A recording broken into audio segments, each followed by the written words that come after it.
한 해가는 방향길이 4권 9번째 시간입니다. 22년 6월 10일 새벽 4시 52분. 눈물이 나죠. 같은 입장인데 모르나? 그래 모르나? 송 원장님이 남편 김 지사님에게 하는 영음. 재밌죠? 지금 계속 6월 10일 새벽에 있었던 건데 워낙 길어서 지금 쪼개놓은 겁니다. 에녹자매가 해석합니다. 주님, 이건 무엇인가요? 아빠를 향한 주님의 마음, 너무나도 물음. 너무 몰라주니까 속상해서 눈물이 나는 거죠. 주님의 마음을 너무나도 모르심. 그것이 주님께 너무나도 안타까운 것. 주님의 마음을 너무나도 모르시는 것에 주님께서 너무도 안타까워하시는 것. 에녹자매의 그 표현이 반복이에요. 마치 중요한 거는 반복하듯이 같은 표현을 여러 번 반복해서 씁니다. 엄마의 영이 한 말이지만 그 마음이 곧 주님의 마음인 거. 남편이 그렇게 주님의 마음을 몰라준 것에 대해서 속상해서 눈물도 나고 또 그래 모르나 이렇게 약간 탄식하듯이 그렇게 하는 거죠. 아빠가 주님의 마음을 알려고 힘쓰지 않으심. 그냥 말 그대로 눈치 봐가면서 받을 수 있는 것만 또는 받고 싶은 것만 받으려고 하는 그런 소극적인 자세인 거죠. 인내가 부족하신 것. 인내하지 않는 자는 주님의 마음을 절대 알 수 없음. 알긴 알아도 정말 조금만 아는 것이기에 모르는 것과 마찬가지. 그래서 주님은 김 집사님에게 정말 많은 은혜를 베푸셨는데 이렇게 적극적으로 주님의 말씀을 귀하게 여기고 취하지 않았기에 다른 사람들보다 영적으로 성장이 많이 더디셨죠. 주님께서 너무나도 안타까워하시는 것, 주님의 사랑, 주님의 마음을 충분히 알 수 있으신데 주님께 구하지 못하는 것, 그 은혜를 알기만 한다면 주님을 향해 누구보다 빠르게 올 수 있는데 그리하지 못하시는 게 안타까운 주님의 마음, 한탄하는 마음. 주님은 송 원장님에게 김모 집사님이 더 큰 그릇이라고 했어요. 더 큰 마음을 가지고 있다고. 근데 주님의 은혜를 귀하게 여기는 마음, 전적으로 신뢰하고 따라오지 못하기 때문에 누구보다 빨리 갈 수 있는 그 길을 못 가는 거죠. 그러면 이제 나중에 후회하겠죠. 난 그때 왜 이렇게 열심을 내지 못했을까 하고서. 주님의 마음이 그걸 보면서 안타까워하신대요. 또한 송 집사님의, 송 원장님의 마음이기도 하고요. 구하지 못한다는 것은 아빠가 안 구하시는 게 아니라 주님의 방법으로 구해야 되는데 자꾸만 자신의 방법으로만 주님의 마음 알기를 원하는 것. 저번 영상에서도 주님의 마음을 알아오는 통로, 그것을 인전사님에게 이제 인자가 되었기 때문에 생명과를 먹으면서 그 마음을 알아오는 것이기에 분향단 의지를 사용해서 집중하고 그것을 주목해야 된다고 그랬는데 자꾸만 지성과 양심, 다른 기관, 광야에서 적은 믿음을 가지고 알아오는 것을 하듯이 아직 그렇게 체인지, 변화를 일으키지 않는 이런 인준사님처럼 봉십사님도 지금 주님의 마음을 알아오는 것을 주님이 원하시는 방법이 아닌 자신이 원하는 방법으로 구하기 때문에 알아올 수가 없다는 거죠. 주님께서 아빠에게 어떻게 해야 되는지 너무나도 세세히 알려주심. 하지만 아빠가 그만큼 순종하지 못했고 순종하지 못하기에 주님의 마음을 알 수 없었던 것. 그렇게 되니까 자꾸만 힘들게 환경을 통해 깨닫게 하시는 것. 하나님이 직접 말씀해 주셔도 받아들이지 않거나 또 깨닫지 못하면 환경을 통해서, 즉 어려움을 통해서, 핵심 진리 표현으로는 거칠고 사나운 환경을 통해서 주님의 마음을 알고 순종하게 만드시죠. 환경을 통해 주님의 마음을 알게 되면 그만큼 시간도 오래 걸리고 고통도 큰 거. 좋게 말할 때 들으면 좋잖아요. 근데 아이들이 꼭 매를 들어야 말을 듣는 것처럼 그렇게 고통스러운 걸 통해서 겨우겨우 순종하면 손해가 많죠. 받지 않아도 될 연단을 아빠는 고생해서 다 받으시는 것. 그래놓고 이제 늘 하는 말이 지금은 안 하시는데 예전에 왜 나만 이렇게 힘들게 가는지 모르겠다고 그래요. 주변 사람들은 다 아는데 바로 이런 것 때문에 그렇죠. 아빠가 순종하지 못한다는 것은 하려고는 하시지만 기다림이 없다는 것. 급한 거죠. 굉장히 영적으로 조급해서 내가 해보려고 하는 거죠. 순종은 인내와 함께 가는 것. 주님이 알려주신 방법을 순종하면서 기다려야 하는 것. 하지만 아빠는 기다리지 못하심. 주님의 때를 기다리지 못하시고 인간적인 방법을 취하려고 하는 거죠. 주님의 열매는 기다리는 자에게 맺힐 수 있는 것이고 맺힌다고 해도 기다림 속에서 열매가 익어가는 것. 이긴 자에서 이긴 자에 넘어가는 과정도 마찬가지입니다. 우리는 핵심 진리 사상을 통해 이긴 자와 이긴 자매가 거의 동시에 된다고 여겼지만 내면의 정결을 이루어 이긴 자가 되어도 이제 몸의 행실의 정결함을 이루기까지는 익어가는 시간이 필요하다는 거예요. 이제 열매로 생각하면 아주 쉬워요. 사과꽃이 피고 꽃이 지면 이제 그 자리에 이제 조그만 몽우리가 지죠. 그 몽우리가 이제 점점 커져가지고 사과만 해지죠. 근데 그걸로 다 끝난 게 아니고 다 커진 사과 크기가 이제 커진 것이 이제 빨갛게 익어가야죠. 그렇게 익어가는 과정이 또 따로 있음을 우리는 자연 속에서도 볼 수 있습니다. 인내는 주님의 뜻을 이루는 중요한 열쇠. 성도들의 인내가 여기 있나니 이러면서 계시록에도 나오죠. 이렇게 인내가 반드시 필요하대요. 환난은 인내를, 인내는 연단을, 연단은 소망을 로마서에서도 표현하고요. 그것을 아빠가 기억하시고 인내 열매를 맺기 원하시는 것, 주님의 뜻이 그렇다는 거예요. 그럼 눈물이 나죠. 같은 입장인데 이것은 무슨 의미인가 묵상했더니 같은 은혜를 받은 자로서의 입장. 주님께서 우리에게 주신 은혜는 거저 주신 은혜. 조건 달고 재산을 100억을 바쳐라. 올림픽 나가서 금메달 따와라. 그러면 내가 은혜를 주겠다. 이런 조건을 하시지 않았죠. 다만 마음의 자세만 원하시죠. 은혜를 거저받은 자의 입장으로서 아빠가 너무나 모르시는 게 송 원장님이 안타까운 거. 그러면 어떻게 해야 되는가 묵상했더니 방법은 아빠가 찾아야 되는 거. 방법까지도 알려줄 수는 없다는 거예요. 근데 왜 안 알려주시느냐? 그렇게 찾으려고 하면서 점점 주님을 더 묵상하게 되고 주님의 마음을 알고자 집중하겠죠. 방법을 찾는 것도 주님의 마음을 아는 방법이고 그 방법을 찾는 것도 인내의 훈련. 딱 떠올리자마자 딱 생각나고 방법이 알아지면은 너무나 쉽죠. 그렇게 해서는 훈련받을 수 없다는 거죠. 인내로서 주님의 길과 방법을 찾을 수 있음. 인내하라는 것이 무작정 기다리라는 게 아니라 주님의 마음을 인내하며 찾는 것. 무작정 기다리면 얼마나 힘들어요. 근데 주님께서는 그런 인내하는 자세를 보시는 거기 때문에 때가 되면 찾게 하시죠. 지금 아빠는 그 훈련이 되지 않으신 것, 그런 훈련이 필요한 상태. 6시 12분, 지금 6월 10일에 엄청나게 많은 환상들을 지금 보고 계신 거예요. 잠도 안 자고 보는 것처럼. 사무엘 위에서 청개구리가 팔딱팔딱 뛰고 있는 것이 보임. 이 청개구리가 사무엘 마음을 사로잡아서 이끌어감. 에녹 자매가 해석합니다. 사무엘의 마음을 자꾸 주님께로 향하도록 도와주어야 함. 이 사무엘은 굉장히 호기심이 많고요. 소유욕도 강하고요. 뭔가 이렇게 꽂히면은 앞뒤 안 보고 굉장히 깊이 빠지는 스타일이거든요. 이 개구리가 떠나갈 수 있도록 도와줘야 하는 거. 곤충이나 이런 자연 물고기 잡는 거나 이런 걸 좋아하기 때문에 개구리가 팔딱팔딱 뛰면 거기에 마음이 온통 쏠리겠죠. 개구리는 떠나갈 수 있는 것인가 묵상했더니 떠나갈 수 있음. 언약의 연단의 도구. 언약의 마음을 주님으로부터 빼앗아가는 건데 반대로 그것 때문에 이제 그 마음이 단단해질 수 있는 거죠. 다져질 수 있는 거죠. 언약의 마음의 시선을 분산시키는 개구리는 주님께 집중하지 못하게 하는 도구가 되는 것. 언약의 의지가 중요한 것. 하지만 아직 어리기에 아직 그런 훈련을 받지 못한 살면서 우리가 여러 가지 일을 만나면서 인내하는 법도 배우고 참는 법도 배우고 고개를 숙이는 법도 배우고 여러 가지 그것을 인내하는 법을 배우죠. 그러나 아직 이 당시에 이제 옛날 나이로 8살 정도니까 별로 그런 걸 못 배웠죠. 아직 어리기에 주변의 도움이 필요함. 정욕을 부추겨서는 안 되는 거. 그 아이에 있는 정욕. 순수한 그런 상태지만 어쨌든 인간의 타락한 정욕을 만족시키고자 하는 그런 욕망이 있겠죠. 그것은 개구리에게 힘을 더해주는 것. 그럴 때마다 정욕을 만족시켜줄 때마다 부추길 때마다 개구리가 힘을 얻으며 더욱 세차게 언약의 안에서 뛰어노는 것. 팔딱팔딱거리면서 언약의 시선을 왕창 분산시키는 것.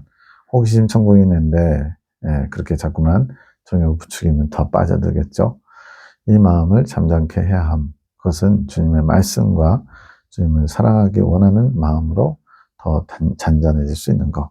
그래서 말씀을 계속 그 아이가 이해하든 못하든 주님 말씀을 전달해주고 또 주님을 사랑하는 마음을 품으라고 계속 권면해주는 거죠. 시선을 주님께로 자꾸 돌려줘야 함. 지금은 이제 많이 훈련돼서 잘 되는 것 같아요.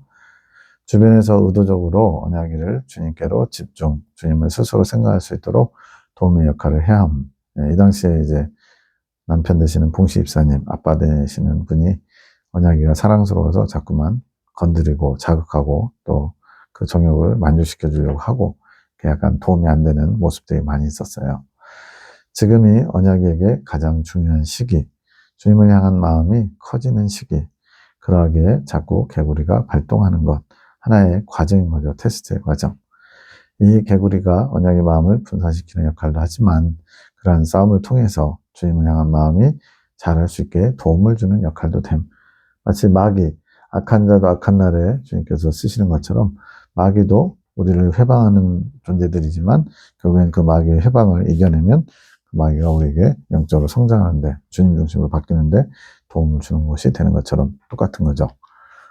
한 기도, 에녹을 위한 기도 1일째 3일간 기도해 주려 했거든요. 하늘군의 에녹 자매가 기도합니다. 주님, 할머니 강문사님을 위해서 기도합니다. 주님이 원하시는 뜻을 이루소서. 할머니의 자세가 경거망동함.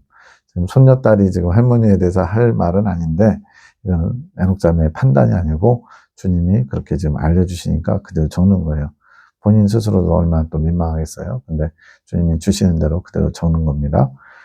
주님 보시기에 경거망동하다는 거예요. 주님이 그러한 자세를 고치기 원하심. 주님의 큰 뜻을 이룰 일에 큰 걸림돌이 되는 자세. 주님이 그것을 깨부수실 것. 깨부순다는 것은 어쨌든 아픔이 있겠죠. 조심성 없는 할머니의 행동을 주님께서 깨부수실 것. 지금 시교의 상황이 좀 심각한 대립 상황에서 강문사님이 이렇게 조심성 없이 하는 것들이 있는 거죠. 그걸 주님이 깨부셔서 고치시겠다고 하는 겁니다. 기도 자리를 늘리라고 하신 이유가 이제 기도의 사명이 있으시거든요. 기도 자리를 통하여 주님께서 할머니에게 직접 조명하기를 원하시기에 늘리라고 하시는 것. 하지만 할머니가 순종하지 않으심, 몸이 아파서 힘들어서 바빠서 여러 가지 핑계가 있겠죠. 순종하지 않으심으로 그만큼 고통의 대가가 따르는 것. 주님의 부르심에 즉시 순종하지 않는 것이 교만한 마음이고 이건 주님 보시는 관점이에요. 그 교만한 마음 때문에 주님께서 닥달질 하시는 거. 그러니까 환경을 통해서 꼭 힘들게 해야만 우리는 겨우겨우 어쩔 수 없이라도 순종하려고 하죠. 할 수만 있으면 주님의 뜻이 나타나면 예 알겠습니다 하고 즉각 순종, 무조건 순종하면 훨씬 수월하게 그 과정을 통과하겠죠. 그만큼 고통으로 주님이 원하시는 마음을 이루시는 거. 주님은 그러기 원치 않으세요. 근데 사랑하시기 때문에 그렇게 방법을 써서라도 주님 앞으로 나올 수 있도록 이끄시는 거죠. 내 딸아 너의 행동을 돌아보아라. 너는 겸손하지 않노라. 너는 나의 말들을 망령되이 하는 것이 많이 노라. 굉장히 강한 표현이죠. 이렇게 하시는 이유는 강하기 때문에 그런 거예요. 봉시 집사님도 또 강원사님도 어떻게 보면 가장 많이 이렇게 좀 직접적인 주님의 책망을 많이 들으시는데 그 덕분에 이제 또 잘 고칠 수 있는 그런 마음의 바탕을 만들어 가시죠. 내가 그것을 기뻐하지 않는다. 그것들을 내가 하나하나 깨부술 것이다. 겸손한 자는 나의 부름에 즉시 응답하는 자다. 그래서 겸손과 순종은 완전히 동전의 앞뒷면과 같습니다. 그렇지 않으냐? 너는 나의 마음을 알려고 힘쓰느냐? 나를 더 원하고자 구하느냐 말이다. 나는 나를 더 침노하는 자를 기뻐하노라. 주님이 침노하라고 명하셨잖아요. 내가 주면 좋고 안 줘도 그만인 자세는 내가 기뻐하는 자세가 아니니라. 소극적인 거죠. 내가 나를 힘써 받으려고 했느냐? 나는 너를 이끌고자 하는데 너는 나의 그러한 마음을 알면서도 나의 은혜를 구하러 나오지 않았노라. 이것이 어찌 교만한 자의 행동이 아니라고 할 수 있겠느냐. 교만한 자는 주님이 필요 없는 자, 스스로 만족하는 자, 주님을 원하지 않는 마음이 음란이라고 했거든요. 교만한 자는 또 음란한 자인 거죠. 경거망동한 자의 행동이 아니라고 할 수 있겠느냐. 내 딸아 정신 차리거라. 나는 너를 호되게 가르칠 것이다. 실제로도 좀 많이 강하게 표현하신 것은 그만큼 이제 강하기 때문에 그런 것도 있는 것 같아요. 그렇지 않으면 너는 나를 향해 나올 수 없노라. 내가 언제까지 기다려야 되겠느냐. 내 딸아 나의 기준에 너를 맞추어라. 내 기준이 너무 강한 사람들은 이렇게 주님이 강하게 좀 이끌어 가시죠. 나의 시선에 너를 맞추어라. 나의 마음에 나의 뜻에 너를 맞춰라. 나한테 맞춰달라고 요구하고 끝까지 고집부리면 주님께서 환경을 통해서 이끄실 수밖에 없는 거예요. 내 마음의 어려움을, 내 마음의 힘듦을, 그 모든 것들을 내가 들으며 응답할 것이니, 앞에서는 막 주님의 뜻에만 맞추라고 강요하시는 것처럼 보이지만 결국엔 주님이 또 다 듣고 계시다는 거예요. 너는 나에게 나와 더욱 부르짖어라. 내가 너의 부르짖는 소리에 응답하리라. 창조계시기도 송원장님, 강구사님에서 기도합니다. 그래서 또 환상이 보이는데 하마를 보여주심. 예.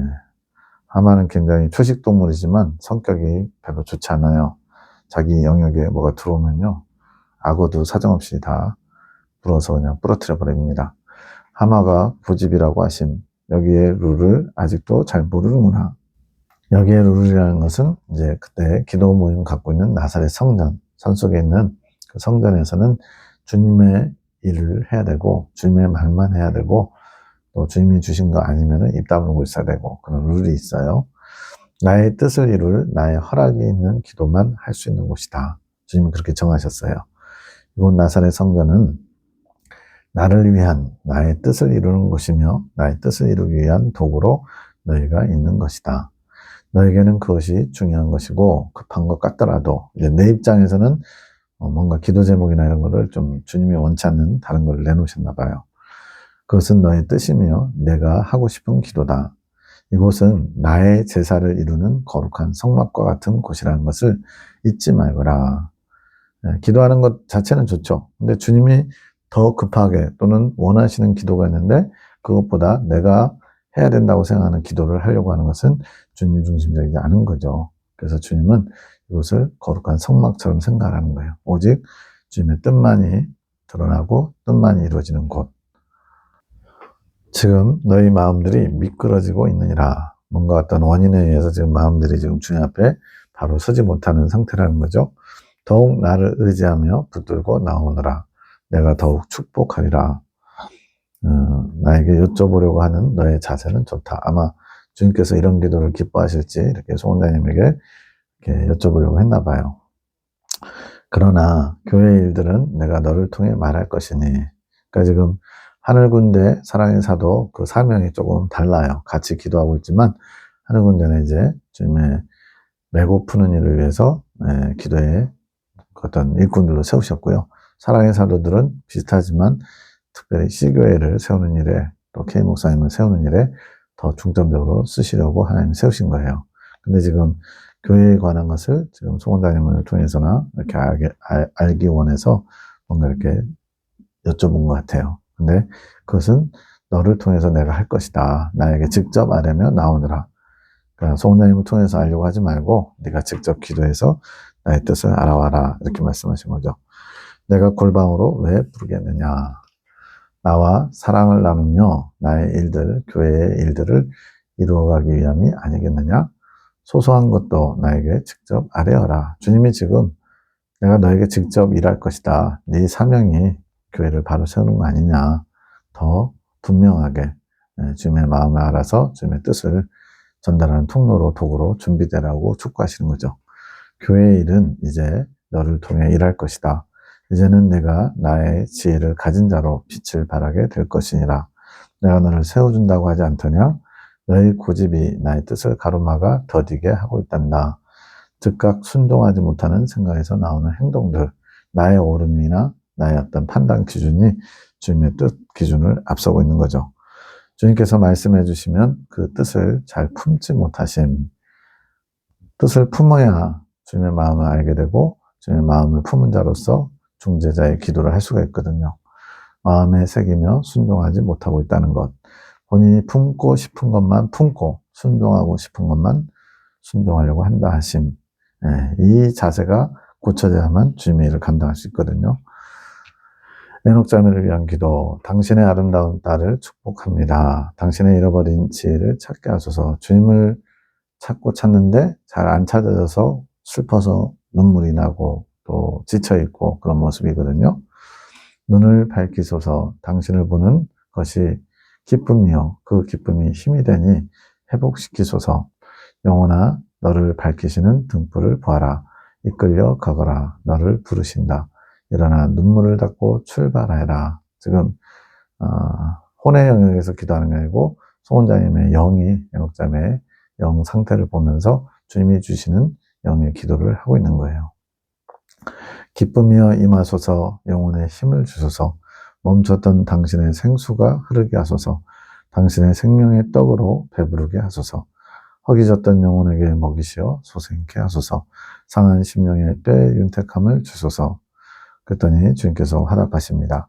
나의 아름다운 딸아 취하여라. 잃어버린 내 것을 취하여 가거라. 말씀이 내 안에 임하리라. 그 말씀이 너를 회복하리라. 아마도 에녹자매의 또 하나의 중요한 과정을 지나가는 상황 같습니다.